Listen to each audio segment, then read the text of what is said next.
Salut à tous, alors aujourd'hui j'inaugure un nouveau format de billet de blog.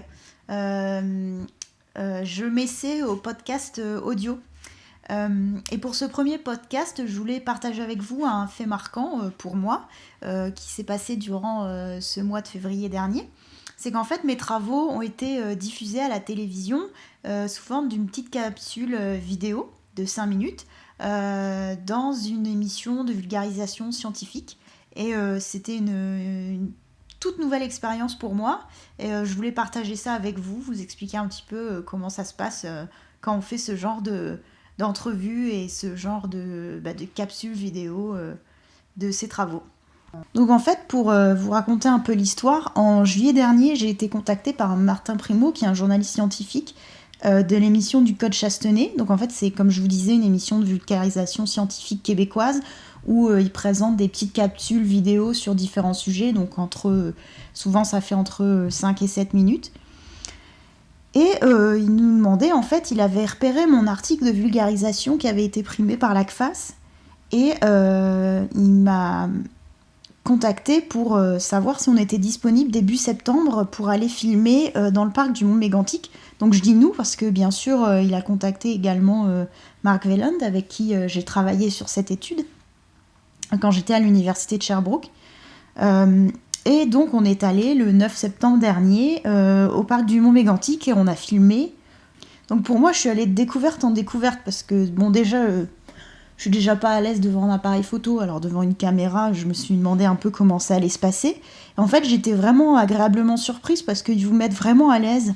Il y a 3 personnes, donc Martin, le journaliste scientifique, le réalisateur, le caméraman et le preneur de son. Donc comme je sais compter, ça fait plutôt 4 personnes. En fait, ils avaient déjà réalisé des entrevues avec Marc la veille à l'université de Sherbrooke. Et donc on a commencé par mon entrevue. Donc on est allé en haut du Mont Saint-Joseph sur une table de pique-nique et donc on a discuté. On a bien discuté pendant 1 heure. Et bien sûr, après, il y a le montage, etc. Mais du coup, ça permet d'installer une discussion où on est assez à l'aise. Et en fait, le journaliste s'adresse directement à moi. Et la caméra est derrière le journaliste. Ce qui fait qu'on oublie rapidement la caméra. J'ai l'impression de répondre au journaliste. Alors qu'au final, on ne verra pas le journaliste à l'écran. On verra que moi. Mais en tout cas, moi, ça m'a mise vraiment beaucoup plus à l'aise. Au final, ce que j'ai trouvé le plus difficile à faire, c'est qu'ils font... Alors, j'ai oublié le nom, ils me l'ont dit, mais...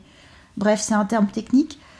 Où, en fait, pour nous présenter, ils nous font marcher et puis après, poser devant la caméra. Mais là, on est vraiment, je sais pas moi, à 15 cm de la caméra. J'ai trouvé ça vraiment bizarre. Donc, il faut essayer de marcher naturellement. Puis, on marche, 30 mètres. Et en fait, eux, ils mettent ça en accéléré.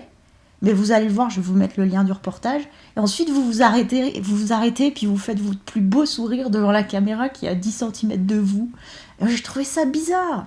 Vraiment bizarre. Ça m'a fait réaliser que je sais pas comment ils font les acteurs et actrices quand il y a un dialogue et qu'en fait, on les voit en gros plan devant l'écran et qu'ils parlent et qu'on a vraiment l'impression qu'ils parlent à quelqu'un.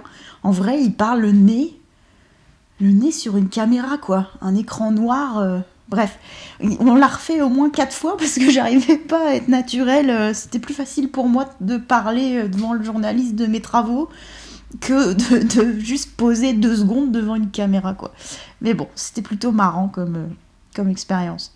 Après avoir fini mon entrevue, ils ont pris énormément d'images. Ils ont filmé le ciel, la montagne au loin, la forêt, mais vraiment longtemps. Et l'après-midi, on est allé, donc l'entrevue c'était le matin, l'après-midi on avait repéré différents sites d'études et on a, commandant mon expérimentation que j'avais réalisée, moi il y avait des sortes de petites tentes que je plaçais sur des semis d'érable à sucre. Donc l'expérimentation, ça fait bien longtemps qu'elle est enlevée, mais le but c'est d'illustrer. Donc en fait, ils m'ont fait mettre cette tente-là sur un semis d'érable à sucre et expliquer comment je faisais, etc., à quoi ça servait et tout ça. Alors ce qui est assez marrant, c'est qu'en fait, j'ai mis une première fois en expliquant aux journalistes, etc., j'ai mis une première fois cette tente-là sur le semis, ensuite on enlève la tente, puis on recommence. Et on refait tout pareil, je réexplique, etc. Donc c'est une deuxième prise en backup au cas où la première n'allait pas. Et ensuite je le refais, puis on fait semblant de parler cette fois-ci, parce qu'en fait le son, on est ok. le caméraman va tourner autour de vous, va reprendre en gros plan, etc.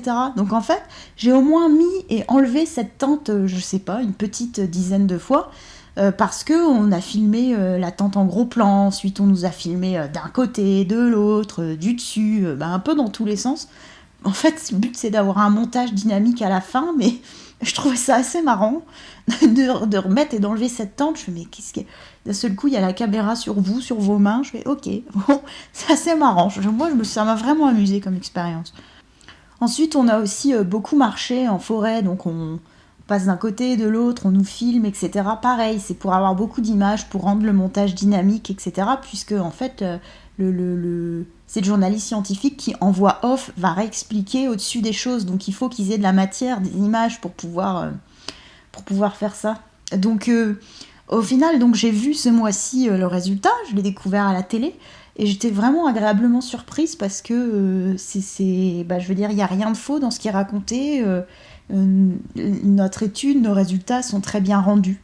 Voici en gros, pour moi, le fait marquant de mon mois de février. J'avoue que c'est aussi hyper gratifiant d'avoir un de vos travaux qui se retrouve à la télé, ou en plus c'est illustré, c'est des belles images. Vous-même, vous pourrez jamais faire aussi bien là. À moins d'avoir d'être doué pour filmer, etc. Mais bon, c'est pas mon métier non plus. Donc non, c'était une expérience vraiment hyper chouette. Et c'est une très belle... c'est une vitrine aussi pour ces travaux, quoi. Donc c'était vraiment hyper cool. Sur ce, je vous laisse. N'hésitez pas à me dire ce que vous en pensez dans les commentaires, si ce format-là vous plaît. Et puis, à la prochaine. Salut!